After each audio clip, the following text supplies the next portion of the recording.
Gabi. At hindi lang basta gabi, isang gabing kinain ng ulap ang buwan, tila ba pati ang mga bituin ay nagkubli sa takot. Sa ganitong katahimikan, sa ganitong kadiliman, unang nasilayan ng mga taga-barangay Tapayan ang babaeng dumating. Wala siyang ingay, dahan-dahan lamang ang mga hakbang ng kanyang mga paang nakayapak sa maalikabok na daan. Isang matandang babae, kuba na sa katandaan, balot ng itim na bestida na kupas na sa panahon. May dala siyang bayong nayari sa buri, ngunit walang makapagsabi kung ano ang laman. Ang kanyang mukha ay tila mapa ng kalungkutan, guhit-guhit ng mga linyang hindi na mabilang. Ngunit ang kanyang mga mata ang tunay na nakakapangilabot, malalim, maitim, parang mga balon na walang katapusan, sumisipsip ng liwanag at pag-asa sa paligid. Huminto siya sa gitna ng maliit na plaza, nilibot ng tingin ang mga bahay na sarado na ang mga bintana, ang mga pinto'y mahigpit na nakasusi. Walang nakakakilala sa kanya. Walang nakaalam kung saan siya nanggaling o ano ang kanyang pakay. Ngunit sa kanyang pagdating, tila may ibang hanging umihip sa barangay Tapayan, isang hanging malamig, mabigat, at may dalang bulong ng mga lumang kwento. Mga kwentong pilit ng ibinabaon sa limot, mga kwentong tungkol sa mga nilalang na nag-aanyong tao sa umaga at nagiging halimaw sa gabi. Aswang. Kinabukasan, nagising ang barangay sa isang panibagong uri ng katahimikan. Ang karaniwang ingay ng mga manok na tumitilaok, ng mga asong tumatahol, ng mga kambing na umuunga, lahat ay nabawasan. Isang manok ni Aling Nena ang nawawala. 2 tuta ni Mang Cardo ang hindi na makita. Isang kambing mula sa kural ni Tata Selo ang naglaho na parang bula. Walang bakas, walang ingay, tanging ang pakiramdam na may nagmamasid mula sa dilim. Ang matandang babae ay nanatili. Nakahanap siya ng isang maliit, abandonadong kubo sa dulo ng barangay, malapit sa sementeryo at sa kakahuyan. Paminsan-minsan, nakikita siyang naglalakad, tahimik pa rin, ang mga mata ay laging nakatuon sa malayo, o di kaya'y tila nakatitig sa isang bagay na hindi nakikita ng iba. Nagsimulang magbulungan ang mga tao. Siya kaya? Tanong ng isa sa umpukan sa tindahan ni Aling Pasing. Imposible naman. Matanda na, sagot ng isa pa, ngunit may pag-aalinlangan sa kanyang boses. Pero mula nang dumating siya hindi na natapos ang sasabihin ng pangatlo. Ang takot ay nagsisimula pa lamang umusbong, isang maliit na binhi na didiligan ng bawat paglubog ng araw, ng bawat pagkawala ng isa pang alaga. Ang dating payapang barangay Tapayan ay unti-unting nilalamon ng anino ng paghihinala at ng isang paambang matagal nang natutulog sa kanilang mga puso. Ang matandang babae, sa kanyang katahimikan, ang naging sentro ng kanilang lumalagong kaba. At sa bawat sulyap sa kanyang mga matang tila butas ng kawalan, hindi nila maiwasang isipin, ano nga ba ang dala niya sa kanilang munting barangay? Pag-asa o kamatayan? Ang araw ay sumikat na naman sa barangay Tapayan, ngunit ang liwanag nito ay tila hindi sapat upang pawiin ang namumuong dilim sa puso ng mga residente. Pagkatapos ng ilang araw na sunod-sunod na pagkawala ng maliliit na hayop, isang umaga ang gumising sa lahat sa isang mas nakakakilabot na katotohanan. Si Mang Rodel, kilala sa buong barangay sa kanyang alagang baboy na pinangalanan niyang si Taba, ay napasigaw ng pagkalakas-lakas mula sa kanyang bakuran. Ang sigaw niya ay hindi sigaw ng galit, kundi ng purong takot at pagkalito. Nagising ang mga kapitbahay, naglabasan mula sa kani-kanilang mga bahay, at nadatnan si Mang Rodel na nakaluhod sa putikan sa loob ng kanyang walang lamang kulungan ng baboy. Si Taba. Wala na si Taba, paulit-ulit niyang sinasabi, ang boses ay nanginginig, ang mga mata ay nanlalaki sa hindi makapaniwalang pangyayari. Si Taba ay hindi lang basta baboy. Ito ang pinakamalaki, pinakamataba, at pinakamahalagang alaga ni Mang Rodel. Ito ang kanyang inaasahan para sa nalalapit na pista, ang kanyang puhunan para sa kinabukasan ng kanyang pamilya. At ngayon, wala na ito. Ang mas nakapagtataka, ang kulungan ay buo pa rin. Ang kawayang bakod ay hindi sira, ang alambreng pinto ay nakakandado pa. Walang bakas ng paglusob, walang kahit isang patak ng dugo sa lupa. Tanging ang basa at malambot na putik sa paligid ng kulungan ang may kakaibang marka, mga yapak.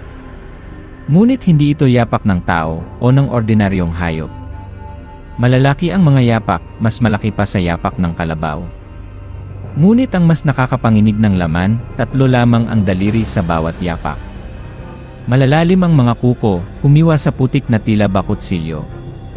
Ang mga yapak ay paikot-ikot sa kulungan, bago tuluyang nawala patungo sa direksyon ng kakahuyan, sa direksyon kung saan nakatira ang misteryosong matandang babae.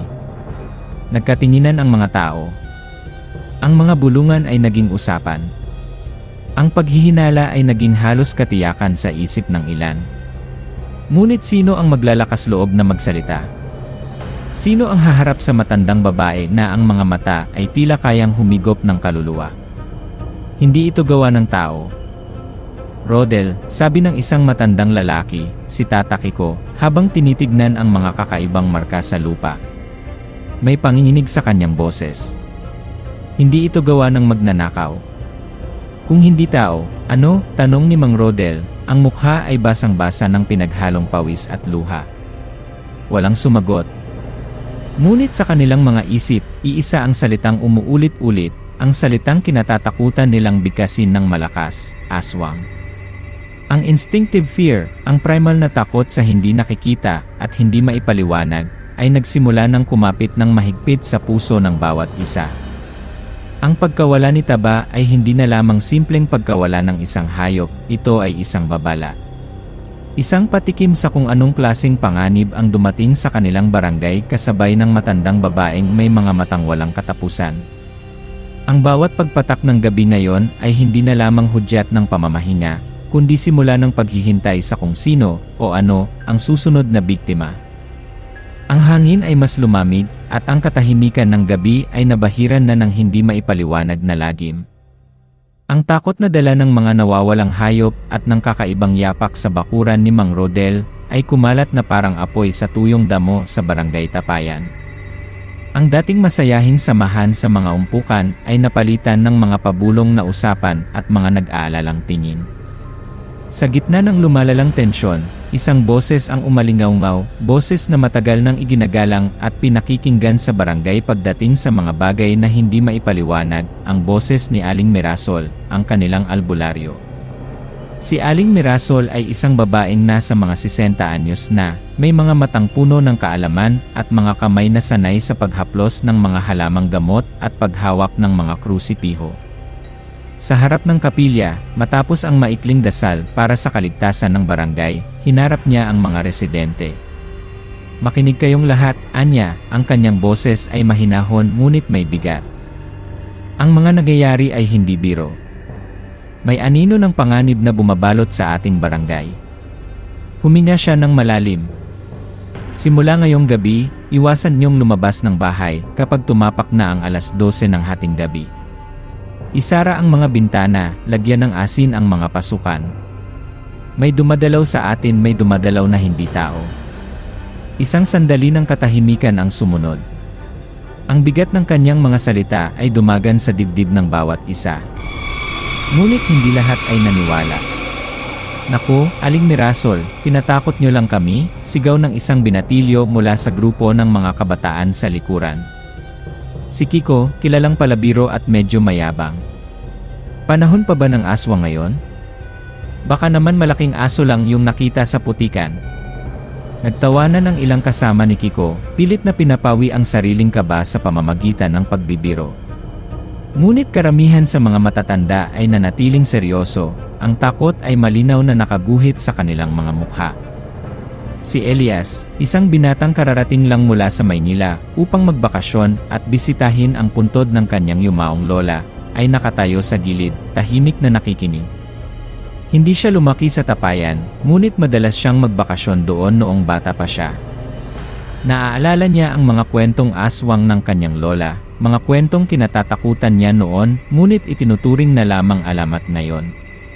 Pero ang mga nangyayari, ang babala ni Aling Mirasol, ang titig ng matandang babaeng dumating, lahat ay nagpapakaba sa kanya sa paraang hindi niya maipaliwanag.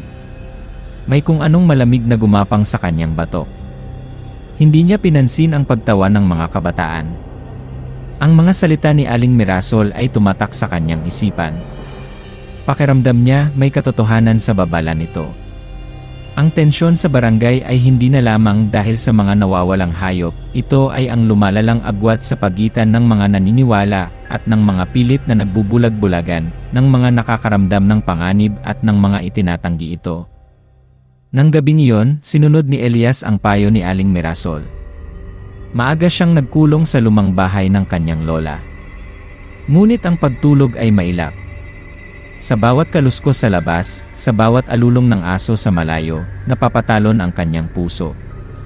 At nang sa wakas ay maidlip siya, isang masamang panaginip ang dumalaw sa kanya. Nasa gitna siya ng kadiliman, walang makita kundi ang anino ng mga puno na tila mga kamay na nakaabang. May naririnig siyang halinghing, mahina ngunit malapit. At pagkatapos, mula sa pinakamadilim na sulok, dalawang mata ang tumitig sa kanya, mapulang-mapula, parang nagbabagang uling, puno ng gutom at galit. Hindi niya maigalaw ang kanyang katawan, tanging ang panonood sa mga matang iyon, habang papalapit ng papalapit. Nagising si Elias na humihingal, basang-basa ng pawis. Ang imahe ng mga mapulang mata ay malinaw pa rin sa kanyang isipan. Hindi na ito simpleng panaginip lang. Ito ay isang pakiramdam, isang babala na mas personal, mas malapit. Ang pagtanggi ng iba ay hindi makakapagpabago sa katotohanang nararamdaman niya, may panganib na gumagala sa dilim ng barangay Tapayan, at tila, sa kung anong dahilan, siya ay napansin nito. Ang tensyon ay hindi na lamang nasa labas, ito ay gumagapang na rin sa loob niya. Ang babala ni Aling Mirasol ay nagbigay ng panandaliang pag-ingat sa karamihan, ngunit ang katigasan ng ulo ng kabataan at ang pangangailangan ng ilan na maghanap buhay kahit gabi ay hindi napigilan.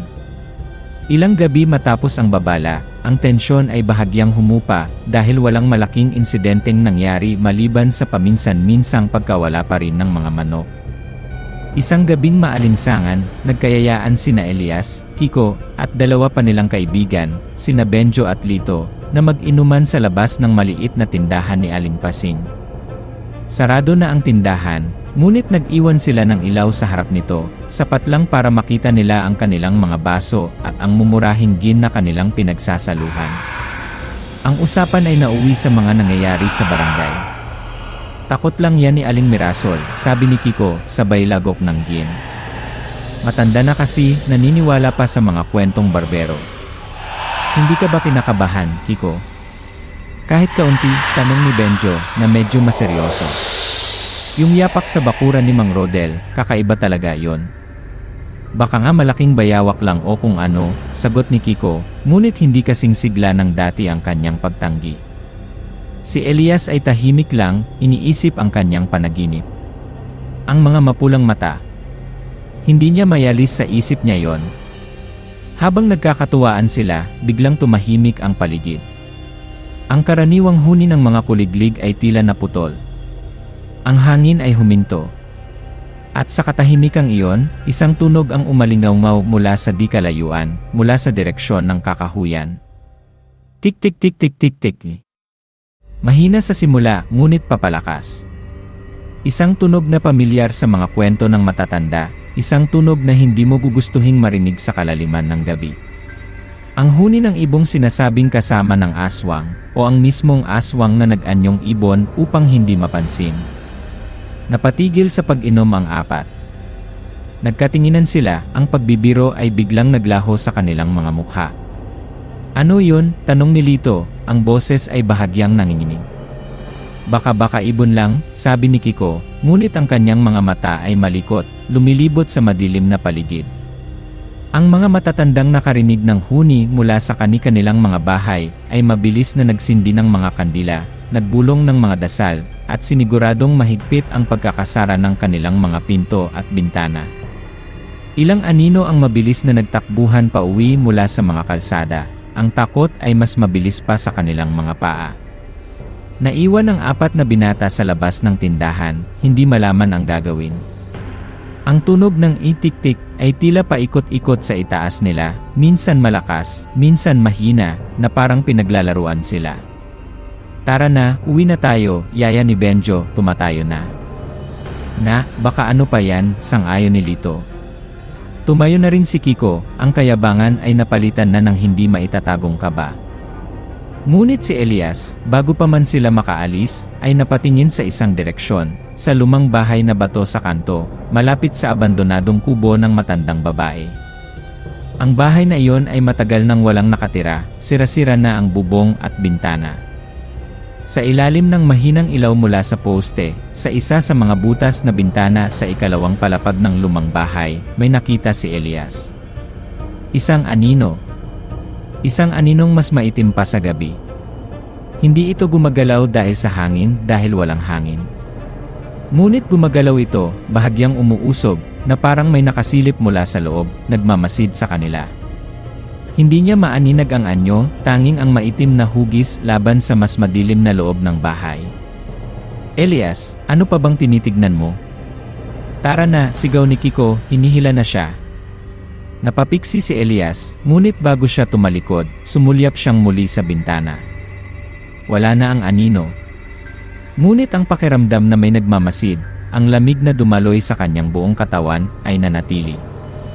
Ang huni ng tik-tik. Ang anino sa bintana. Hindi na ito kwento lang. Hindi na ito paghihinala lang. Ito na ang katotohanan, nakatayo sa harap nila, nakatago sa dilim. Ang shock ng pagkadiskubre na ang mga kinatatakutan nilang alamat ay totoo pala ay tumama sa kanila ng buong bigat. Ang gabing iyon ang nagmarka ng pagbabago mula sa pagtanggi at pagdududa, patungo sa hindi maiiwasang pagtanggap na may halimaw na gumagala sa kanilang barangay. At ang halimaw na iyon ay alam na sila ay naroon. Ang tunog ng tiktik at ang aninong nasilayan ni Elias ay nag-iwan ng mabigat na latay ng takot hindi lamang sa 4 na binata, kundi sa buong barangay Tapayan. Ang mga kwentuhan sa umaga ay napuno ng mga pabulong na tanong kung sino ang nakarinig, kung sino ang nakakita. Ang babala ni Aling Mirasol ay hindi na biro, ito na ang kanilang malagim na realidad. Ngunit ang pinakamasahol ay hindi pa dumarating. Kinabukasan, ang araw ay sumikat sa isang eksenang hinding-hindi malilimutan ng mga taga-Tapayan. Ang sigaw na narinig nila ay hindi na sigaw ng pagkalito tulad ng kay Mang Rodel noon, kundi sigaw ng purong lagim at pagdadalamhati. Galing ito sa asawa ni Mang Rodel. Nadatnan ng mga unang rumespondeng kapitbahay si Aling Martha na umiiyak ng walang tigil sa gitna ng kanilang bakuran, katabi ang nakahandusay na katawan ng kanyang asawa. Si Mang Rodel. Nakatayo pa rin ang mga yapak na may 3 daliri sa putikang bahagi ng bakuran, mas marami at mas malinaw ngayon kaysa dati. Ngunit ang atensyon ng lahat ay na kay Mang Rodel. Nakadapa siya, ang kanyang mga damit ay gulanit sa likod, ngunit ang pinakakakilakilabot ay ang nasa kanyang leeg. 3 malalalim na sugat, tila kagat o kalmot, na may bahid ng tuyong dugo sa paligid. Ngunit walang makapal na dugo sa lupa, tila ba sinipsip ito hanggang sa huling patak. Ang kanyang balat ay maputlang maputla, ang mga mata ay dilat sa takot, nakatitig sa kawalan. Isang kolektibong hininga ng takot ang kumawala sa mga taong nakapaligid. Ang mga babae ay napahawak sa kanilang mga bibig, pinipigilan ang mapaiyak. Ang mga lalaki ay nanigas sa kanilang kinatatayuan, ang kanilang mga kamao ay nakakuyom sa galit at kawalan ng magawa. Ito na. Ang kinatatakutan nila ay nagkatotoo. Hindi na lamang hayop ang kinukuha. Kumitil na ito ng buhay ng tao. Ang buong barangay ay nabalot ng isang makapal at mabigat na kumot ng takot at pagluluksa. Ang hangin ay tila naging mas mabigat, ang sikat ng araw ay parang walang init. Ang bawat anino ay tila nagtatago ng panganib, ang bawat kaluskos ay nagpapatindig ng balahibo. Saan na ang matandang babae? Ito ang tanong na nasa isip ng lahat. Mula pa noong hating gabi, pagkatapos marinig ang huni ng tiktik, wala nang nakakita sa kanya. Ang kanyang maliit na kubo sa dulo ng barangay ay sarado, tila walang tao. Ang kanyang pagkawala kasabay ng pagkamatay ni Mang Rodel ay nagpatibay sa hinala ng marami. Siya ang salarin. Siya ang aswang. Galit ang nagsimulang umusbong sa puso ng ilan. Hanapin natin ang matandang yan, sigaw ng isang lalaki. Panagutin natin siya. Ngunit si Aling Mirasol, na dumating din sa lugar ng krimen, ay umiling. Huwag tayong padalos-dalos, anya, ang kanyang boses ay pagod ngunit matatag.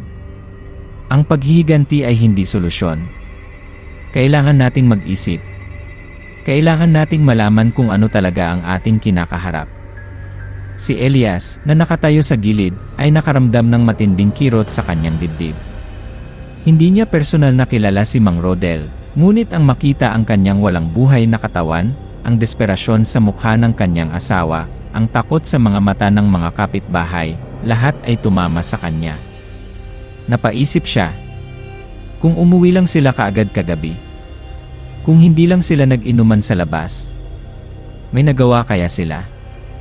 Isang maliit na binhi ng guilt ang tumubo sa kanyang puso, kasabay ng lumalaking takot at ng hindi maipaliwanag na koneksyon sa nangyayari sa barangay na ito. Ang pagkamatay ni Mang Rodel ay isang malagim na paalala na ang kanilang kalaban ay totoo, brutal, at walang awa. Ang dating pagtanggi at pagdududa ay napalitan ng mapait na pagtanggap. Ang barangay ay nagluluksa, hindi lamang para kay Mang Rodel, kundi para na rin sa kanilang nawalang kapayapaan, sa kanilang nawalang seguridad. Ang anino sa dilim ay hindi na lamang isang anino, ito'y isang berdugo na nag-iwan ng kanyang unang, hindi maikakailang marka ng dugo. Ang tanong na lamang ay, sino ang susunod? Ang paglalamay kay Mang Rodel ay nababalot ng lungkot at takot.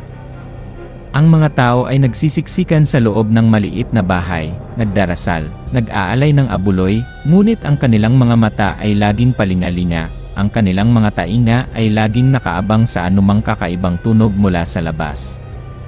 Ang usapan ay isa pa rin, ang aswang, at ang nawawalang matandang babae na pinaniniwalaan nilang nasa likod ng lahat. Si Elias, dala ng kanyang lumalaking kaba at ng kaunting guilt, ay lumapit kay Aling Mirasol. Nadatnan niya itong mag-isang nakaupo sa isang sulok ng bakuran, nagtitirik ng kandila at nagbubulong ng mga dasal. Aling Mirasol, tawag ni Elias, ano po ba talaga ang dapat nating gawin? Hindi na po biro ito. Tumingala si Aling Mirasol, ang mga mata ay pagod ngunit may determinasyon. Alam ko, iho. Ang kalaban natin ay malakas at tuso. Kailangan natin ng proteksyon, hindi lamang dasal. Tumayo siya. Halika, tulungan mo ako. May kailangan tayong gawin. Dinala ni Aling Mirasol si Elias sa kanyang maliit na dampa, na puno ng mga pinatuyong dahon, mga bote ng langis, at mga kakaibang gamit pang ritual. Inutusan niya si Elias na tumulong sa paghahanda para sa isang ritual ng tawas. Gagamitin nila ito hindi para manggamot, kundi para subukang alamin kung ano ang tunay na anyo ng panganib na kanilang kinakaharap, at kung nasaan ang pinaghihinalaang salarin.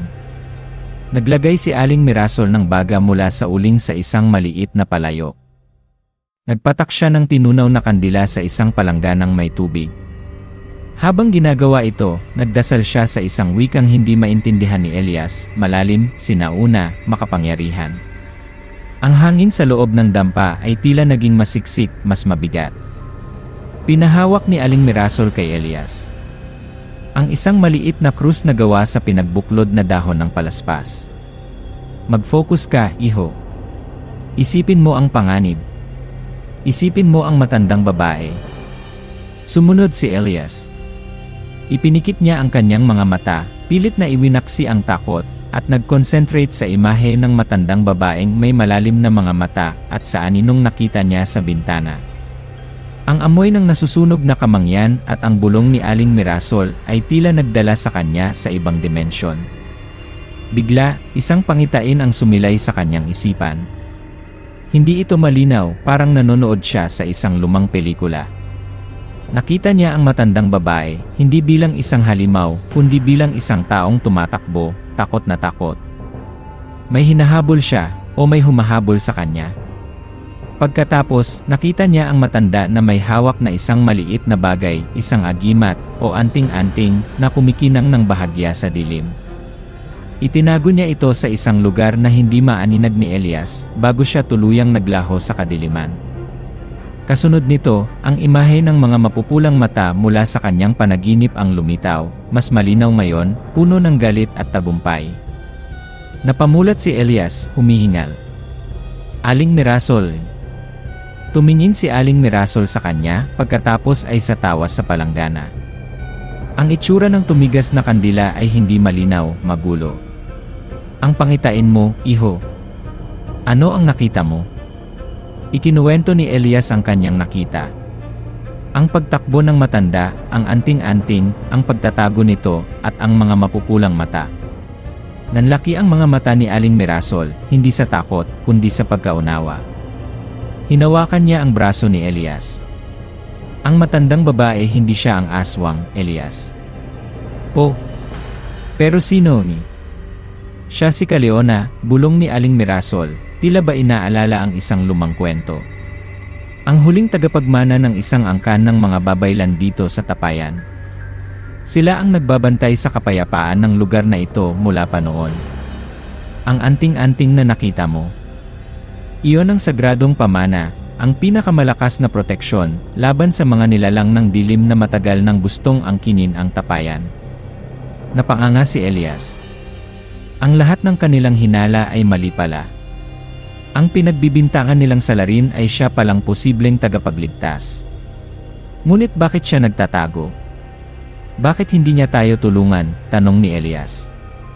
Dahil hinahabol siya, iho, sagot ni Aling Mirasol, ang boses ay puno ng pangamba.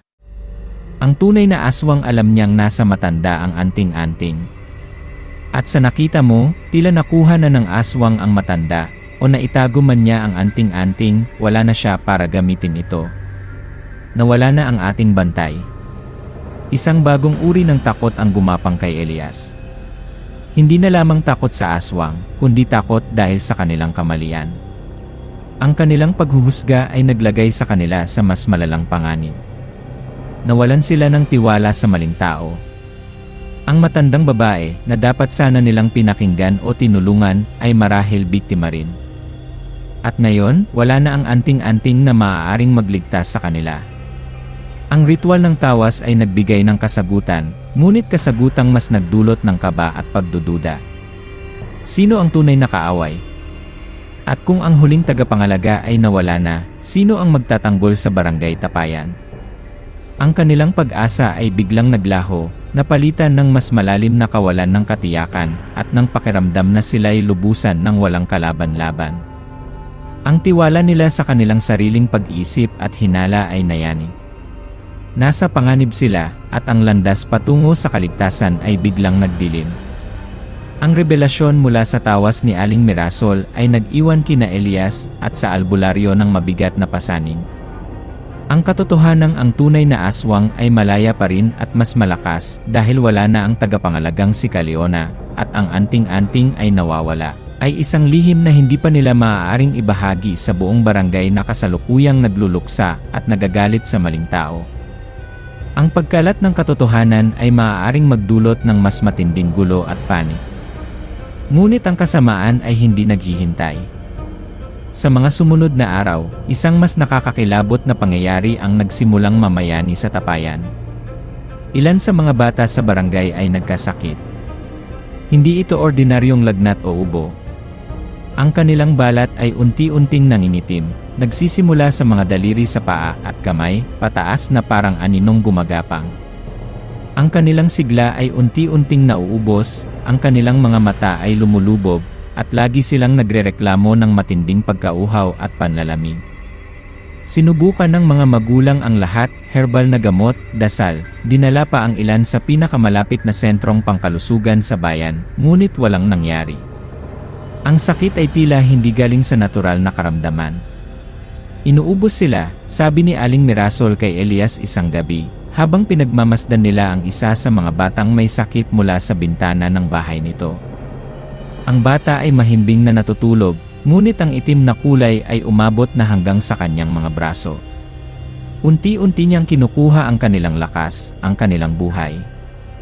Ito ang paraan ng aswang para palakasin ang sarili kapag hindi siya makakuha ng sariwang dugo. Ang desperasyon ay nagsimulang kumalat sa mga magulang. Ang pagluluksa kay Mang Rodel ay napalitan ng panibagong takot para sa buhay ng kanilang mga anak. Ang gabi ay lalong naging mapanganib. Wala nang naglalakas loob lumabas, kahit ang mga dating matatapang na kabataan. Ang barangay Tapayan ay naging parang ghost town pagsapit ng dilim. Isang gabing malakas ang hangin at walang tigil ang pag-alulong ng mga aso, si Elias ay hindi mapakali sa loob ng bahay ng kanyang lola. May kakaiba siyang nararamdaman, isang mabigat na presensya sa labas. Sumilip siya ng bahagya sa siwang ng kanilang bintanang kapis. Sa una, wala siyang makita kundi ang mga puno na sumasayaw sa hangin. Ngunit nang ituon niya ang kanyang paningin sa pader mismo ng kanilang bahay, sa ilalim ng bintana, nanlaki ang kanyang mga mata at nanigas ang kanyang katawan. May gumagapang doon. Hindi ito butiki, hindi gagamba, hindi rin ahas. Ito ay tao. Ngunit hindi. Ang katawan nito ay baluktot sa paraang imposible para sa isang normal na tao. Ang mga braso at binti ay mahahaba at payat, tila mga sanga ng tuyong puno, ngunit may hindi kapani-paniwalang lakas na kumakapit sa pader na kahoy. Ang mga kuko nito ay mahahaba at matutulis, bumaon sa kahoy sa bawat paggapang paitaas. Nakatalikod dito sa kanya, ngunit dahan-dahan itong lumingon, na parang naramdaman ang kanyang pagsilip. Hindi maaninag ni Elias ang mukha nito dahil sa dilim, ngunit nakita niya ang dalawang bagay, ang mahabang buhok na nakalaylay pababa, at ang laway na tumutulo mula sa kung saan man ang bibig nito, kumikinang sa mahinang liwanag na tumatagos mula sa loob ng bahay. At ang pinakakakilakilabot, ito ay nakatitig pa itaas, sa direksyon ng kwarto kung saan siya naroon. Isang primal na takot ang bumalot kay Elias. Napaurong siya mula sa bintana, ang puso niya ay dumadagundong sa kanyang dibdib. Hindi siya makahinga. Ito ba yun? Ito ba ang aswang? Ang nilalang na kumitil kay Mang Rodel at nagpapahirap sa mga bata. Narinig niya ang mahinang kaluskos sa bubungan. Fight or flight. Ang instinct na mabuhay ang nanaig. Kailangan niyang gumawa ng paraan. Kailangan nilang lumaban. Hinanap niya ang asin na inilagay niya malapit sa pinto, ang maliit na bote ng langis ng nyog na binigay ni Aling Mirasol. Kailangan nilang maprotektahan ang sarili. Ngunit ang imahe ng gumagapang na nilalang sa pader, ang baluktot nitong anyo, ang mahahabang kuko, ang tumutulong laway, ito ay nakatatak na sa kanyang isipan. Ang desperasyon ay hindi na lamang dahil sa mga batang nagkakasakit, ito na ang direktang pagharap sa bangungot. Ang halimaw ay nasa labas lamang ng kanilang mga dingding, naghihintay, nagmamasid, naglalaway. At alam ni Elias, sa gabing ito, hindi sila ligtas. Ang laban para mabuhay ay nagsimula na.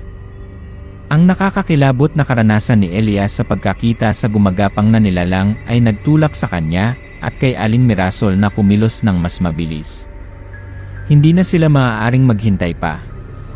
Kailangan nilang subukang gumawa ng paraan upang maprotektahan ang barangay kahit wala ang nawawalang anting-anting.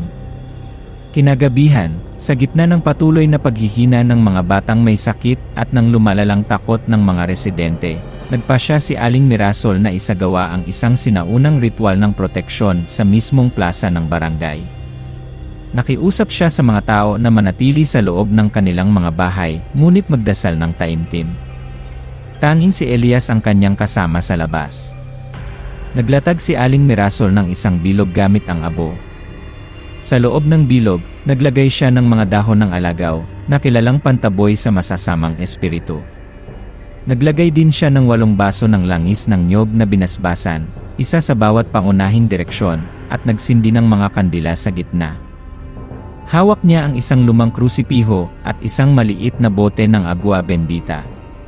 Elias, magdasal ka ng walang patid, utos ni Aling Mirasol, ang boses ay seryoso.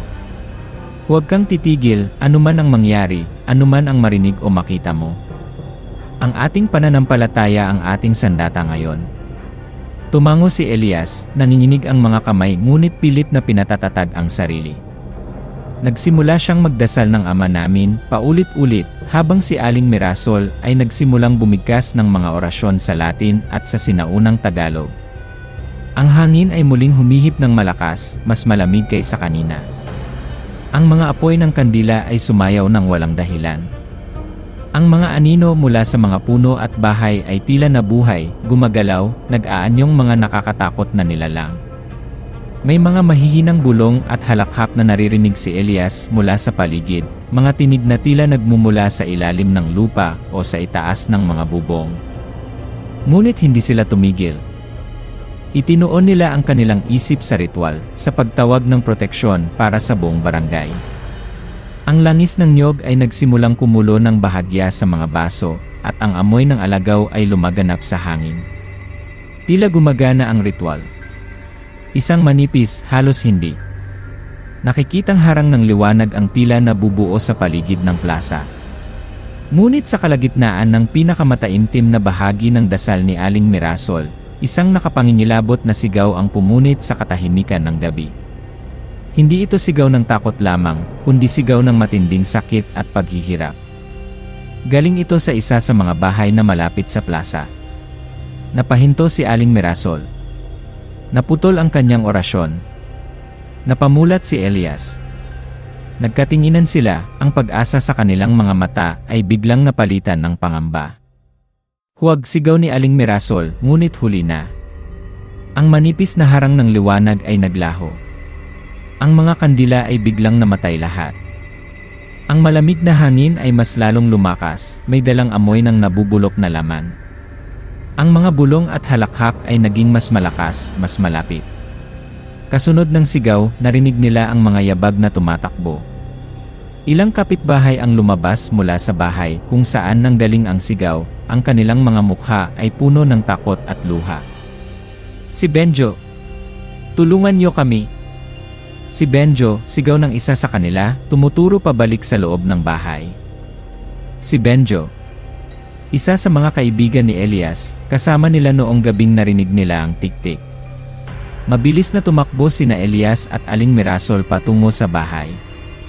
Nadatnan nila si Benjo na nakahandusay sa sahig, malapit sa bintana. Ang kanyang mga mata ay dilat, ang bibig ay nakabuka sa isang tahimik na sigaw. At sa kanyang dibdib, 3 malalalim na hiwa ang nakabukas, mas malala pa kaysa sa mga sugat ni Mang Rodel. Halos walang dugong natira sa kanyang katawan. Napasukol si Elias. Ang kaibigan niya. Ang kasama niya. Wala na. Ang ritual ay nabigo. Ang kanilang pagtatangkang lumaban ay hindi lamang nasayang, kundi tila nag-udyok pa sa halimaw na umatake ng mas malapit, mas personal. Ang pag-asa na dala ng ritual ay biglang naglaho, napalitan ng mapait na pakiramdam ng pagkatalo at kawalan ng silbi. Ang tiwala ni Elias sa kakayahan nilang lumaban ay nayani. Ang tiwala niya sa proteksyon ng dasal at ritual ay nabawasan. Tila ba pinaglaruan lamang sila ng kasamaan? Tila ba ang bawat pagsubok nilang kumawala ay mas lalo lamang nagpapahigpit sa tali ng lagim sa kanilang leeg? Ang pagkamatay ni Benjo ay hindi lamang isang trahedya, ito ay isang malinaw na mensahe mula sa aswang, walang ligtas. Walang makakatakas. Ito ay isang betrayal, isang pagtataksil ng pag-asa, isang pagkawala ng tiwala sa anumang maaaring magligtas sa kanila. Ang dilim ay mas lalong kumapal, at ang anino ng pagdududa ay bumagsak ng husto sa puso ni Elias at ni Aling Mirasol. Ang pagkamatay ni Benjo sa kabila ng isinagawang ritual ay nagdulot ng matinding desperasyon at pagdududa sa buong barangay Tapayan. Ang takot ay naging halos pisikal na bagay, mabigat at nakakapasok sa bawat tahanan. Ang mga residente ay nagsimulang magturuan, maghinala sa isa't isa.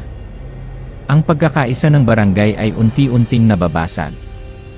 Si Elias, na labis na naapektuhan sa pagkamatay ng kanyang kaibigan, ay hindi na mapakali.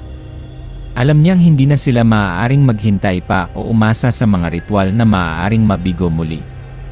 Kailangan nilang malaman kung sino ang tunay na aswang. Kailangan nilang mahanap ang anting-anting na itinago ni Caleona. Aling Mirasol, saan kaya maaaring itinago ni Caleona ang anting-anting? Tanong ni Elias isang umaga, habang tinutulungan niya ang albularyo na mag-ayos ng mga gamit nito. Nag-isip si Aling Mirasol. Si Caleona ay deboto ng mahal na birhen. At ang pamilya nila ang nag-alaga ng lumang kapilya sa may sementeryo noon pa man. Bigla siyang napatigil. Ang kapilya, Maaaring naroon, hindi na sila nag-aksaya ng panahon. Gamit ang natitirang tapang, nagtungo sila sa lumang sementeryo sa gilid ng barangay, kung saan nakatayo ang maliit at halos giba ng kapilya. Ang lugar ay nakakapangilabot kahit sa umaga, malamig ang hangin, at ang katahimikan ay may kakaibang bigat. Sa loob ng kapilya, nagkalat ang mga tuyong dahon at alikabo. Ang altar ay halos wala ng pintura, ngunit nakatayo pa rin ang isang maliit, kupas na imahe ng mahal na birhen. Sinimulan nilang hanapin ang anumang maaaring pagtaguan. Naghalughog sila sa ilalim ng altar, sa likod ng mga lumang bangko, sa mga sulok na puno ng agyo. Habang naghahanap si Elias malapit sa imahe ng birhen, napansin niya ang isang bahagi ng sahig na tila bahagyang nakaangat. Ginamit niya ang maliit na itak na dala niya para sungkitin ito. Isang maliit na kahoy na takip ang nabuksan, at sa ilalim nito, isang maliit na hukay. At sa loob ng hukay, nakabalot sa isang piraso ng pulang tela, ay naroon nga isang anting-anting. Isang medalyon na gawa sa tanso, may kakaibang mga simbolo na nakaukit dito. Nang hawakan ito ni Elias, naramdaman niya ang isang bahagyang init, isang kakaibang enerhiya na dumaloy sa kanyang kamay. Nahanap natin, Aling Mirasol. Ngunit ang kanilang tagumpay ay panandalian lamang.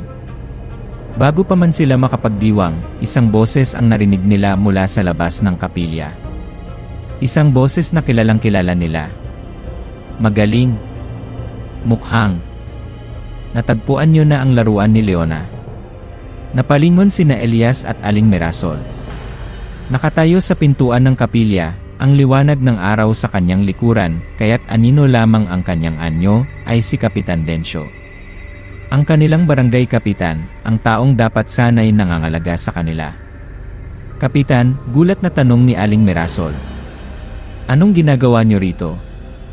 Humakbang si Kapitan Dencio papasok sa kapilya, at sa pagtama ng liwanag sa kanyang mukha, nakita nila ang isang ngiting hindi nila inaasahan, isang ngiting malamig, mapanlait, at puno ng kasamaan. Ang kanyang mga mata may kakaiba sa kanyang mga mata. Tila may mapulang kislap sa likod ng mga ito. Hinanap ko rin yan ng matagal, sabi ni Kapitan Dencio, ang tingin ay nakatuon sa anting-anting na hawak ni Elias. Si Leona, matigas ang ulo. Ayaw ibigay sa akin ang nararapat na sa akin. Ang kapangyarihan para pamunuan ang lugar na ito, sa liwanag man o sa dilim. Nanlaki ang mga mata ni Elias at Aling Mirasol. Ang lahat ay biglang nagkaroon ng kahulugan. Ang pagiging kalmado ng kapitan sa kabila ng mga nangyayari. Ang pagkawala niya minsan sa gabi. Ang biglaang pagbuti ng kanyang kalagayan sa buhay nitong mga nakaraang taon. Kayo, bulong ni Aling Mirasol, hindi makapaniwala. Kayo ang aswang. Tumawa si Kapitan Dencio, isang tawang hindi galing sa tao, kundi sa isang halimaw. Hindi lang ako, Mirasol. Ako ang nag-aalaga dito. Ako ang nagpapakain. Kapalit ng kaunting proteksyon at kapangyarihan.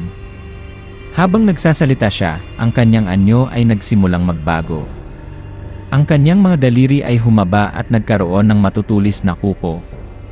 Ang kanyang mga mata ay naging ganap na pula. Ang kanyang bibig ay bumuka, nagpapakita ng mga pangil. Matagal ko nang pinaplano ito, dagdag ng nagbabagong anyong kapitan. Si Leona lang ang hadlang. Ngunit mahina na siya. At ngayong hawak niyo na ang anting-anting, hindi ko na kayo maaaring hayaang mabuhay pa. Ang katotohanan ay mas masahol pa sa kanilang inaakala. Ang pinuno na kanilang pinagkakatiwalaan, ang taong dapat sanay kanilang takbuhan, ay siya palang anino sa dilim. Siya ang halimaw na kumitil kay Mang Rodel at Benjo, ang nagpapakalat ng sakit sa mga bata. Siya ang nagtago sa likod ng maskara ng kabaitan, habang pinapakain ang kasamaan sa kanilang barangay. Ang paghaharap ay hindi maiiwasan.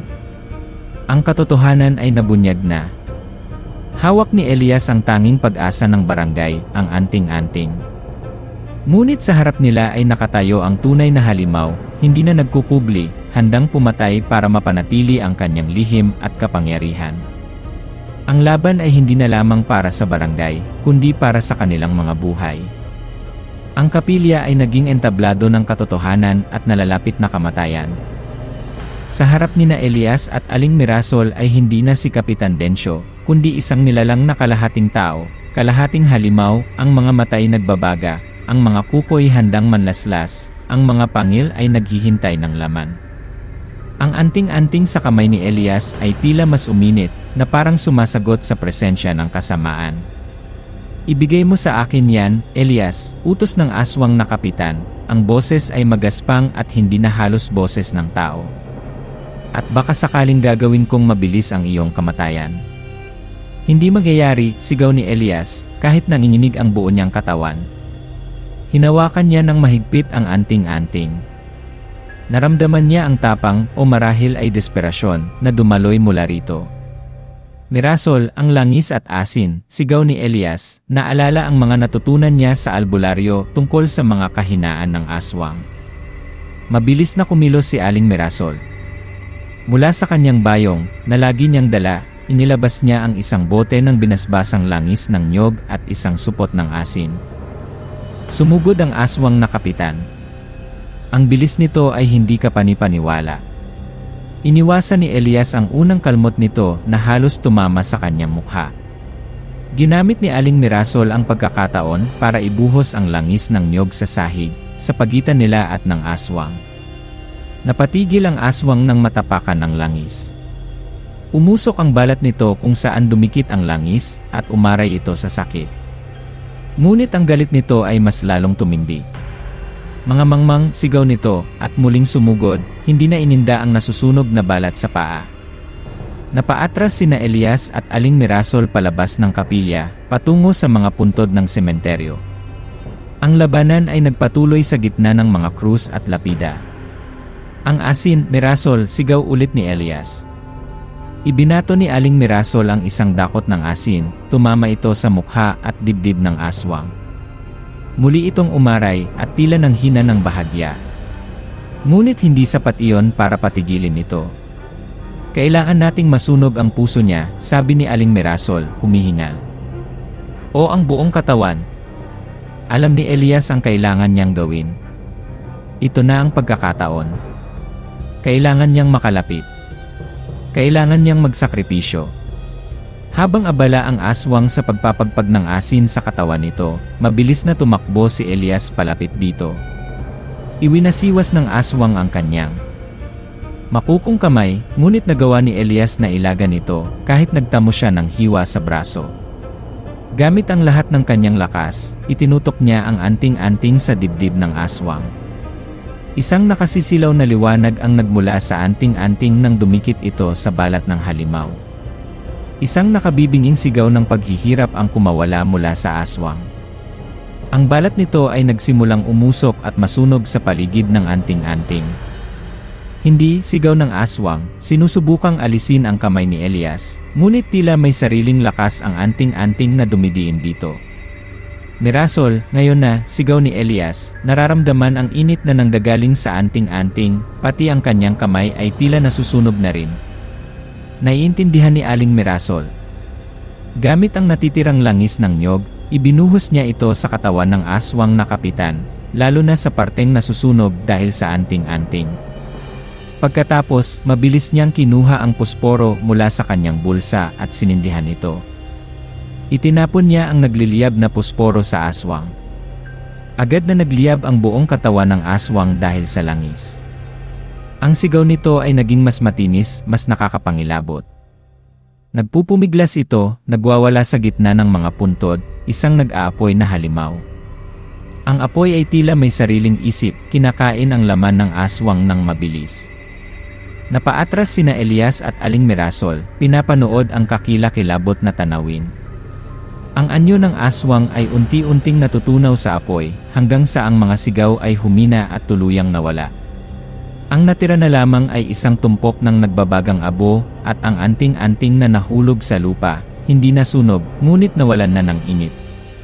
Ang katahimikan na sumunod ay mas mabigat pa kaysa sa mga sigaw kanina. Tapos na. Ang halimaw ay wala na. Hinal na hinal sina Elias at Aling Mirasol, parehong may mga sugat at paso. Napaupo si Elias sa lupa, nanginginig pa rin, hawak ang nasugatang braso. Tumingin siya sa abo na dating si Kapitan Densyo, pagkatapos ay sa anting-anting. Ang desperasyon, ang takot, ang sakripisyo, lahat ay nagbunga. Nailigtas nila ang barangay. Ngunit sa anong halaga? Ang mga buhay na nawala, ang tiwalang nasira, ang takot na itinanim sa kanilang mga puso. Tumayo si Aling Mirasol at tinulungan si Elias na tumayo. Tapos na, iho, sabi niya, ang boses ay pagod ngunit may bahid ng ginhawa. Tapos na ang bangungot. Pinulot ni Elias ang anting-anting. Malamig na ito sa kanyang palad. Ang laban ay tapos na, ngunit ang mga alaala at ang mga sugat, pisikal at emosyonal, ay mananatili. Ang balita tungkol sa pagiging aswang ni Kapitan Densyo, at sa kanyang pagkamatay sa kamay ni na Elias at Aling Mirasol ay mabilis na kumalat sa barangay Tapayan. Sa una, hindi makapaniwala ang mga tao. Paano nangyari na ang kanilang pinuno, ang taong dapat sanay nagpoprotekta sa kanila, ay siya palang halimaw na naghahasik ng lagim? Ngunit ang mga patunay, ang mga abo sa sementeryo, ang testimonya ni Aling Mirasol, ang anting-anting na hawak ni Elias, at higit sa lahat, ang biglaang paggaling ng mga batang nagkasakit, ay hindi maikakaila. Ang takot ay napalitan ng halo-halong emosyon, galit sa pagkakatuklas ng katotohanan, pasasalamat kina Elias at Aling Mirasol, at isang malalim na kalungkutan para sa mga nawalang buhay ni Mang Rodel at Benjo, at maging sa pagkawala ng kanilang pinagkakatiwalaang pinuno, kahit pa ito'y isang halimaw. Ang matandang babae, si Caleona, ay hindi na muling natagpuan. Ipinagdasal na lamang nila ang kanyang kaluluwa, kinikilala ang kanyang tahimik na sakripisyo bilang huling tagapangalaga. Ang barangay Tapayan ay unti-unting bumangon. Nagkaroon ng bagong halal na pinuno. Ang mga bahay ay muling nabuksan, ang mga tao ay nagsimulang bumalik sa kanilang normal na pamumuhay. Ngunit may nagbago. Ang mga ngiti ay hindi na kasing lawak ng dati. Ang mga mata ay may bahid pa rin ng alinlangan. Ang mga kwentuhan ay madalas pa ring bumabalik sa mga gabing puno ng takot. Ang alamat ng aswang sa kanilang barangay ay hindi na lamang isang lumang kwento. Ito na ay bahagi ng kanilang kasaysayan, isang sugat na hindi naganap na maghihilom. Si Elias ay nagpasya ng umalis. Ang kanyang bakasyon ay naging isang bangungot na hinding-hindi niya malilimutan. Ang Maynila, kasama ang ingay at gulo nito, ay tila mas ligtas na lugar kumpara sa tahimik ngunit puno ng lihim na barangay ng kanyang lola. Dala niya ang anting-anting, hindi bilang tropeo, kundi bilang isang mabigat na paalala sa laban na kanyang pinagdaanan, sa mga buhay na nawala, at sa kasamaang maaaring magtago kahit sa pinakaordinaryong anyo. Sa kanyang huling gabi sa Tapayan, tumayo si Elias sa bintana ng lumang bahay, pinagmamasdan ang kadiliman sa labas. Ang hangin ay tahimik, ang mga kuliglig ay humuhuni ng normal. Tila bumalik na sa dati ang lahat. Ngunit para kay Elias, ang katahimikan ay mayroon ng ibang kahulugan. Ito ang katahimikan bago ang panganib, ang katahimikan na maaaring nagkukubli ng panibagong anino. Habang nakatayo siya roon, sa gitna ng katahimikan, isang pamilyar na tunog ang kanyang narinig. Mahina lamang, halos bulong lang ng hangin, mula sa napakalayo, sa direksyon ng kakahuyan. Tik-tik-tik-tik. Napahawak si Elias sa anting-anting na nakasabit sa kanyang leeg. Nanindig ang kanyang mga balahibo. Ang tunog ay nawala rin kaagad, na parang guni-guni lamang. Ngunit sapat na yon para magtanim ng panibagong binhi ng kaba sa kanyang puso. Natapos nga ba talaga ang lahat? O ang kasamaan ay laging nag-aabang, naghihintay ng tamang pagkakataon para muling magpakita? Ang pagkasunog ng katawan ni Kapitan Densyo ay nagwaka sa isang kabanata ng lagim, ngunit ang alamat ng aswang sa barangay Tapayan ay mananatili.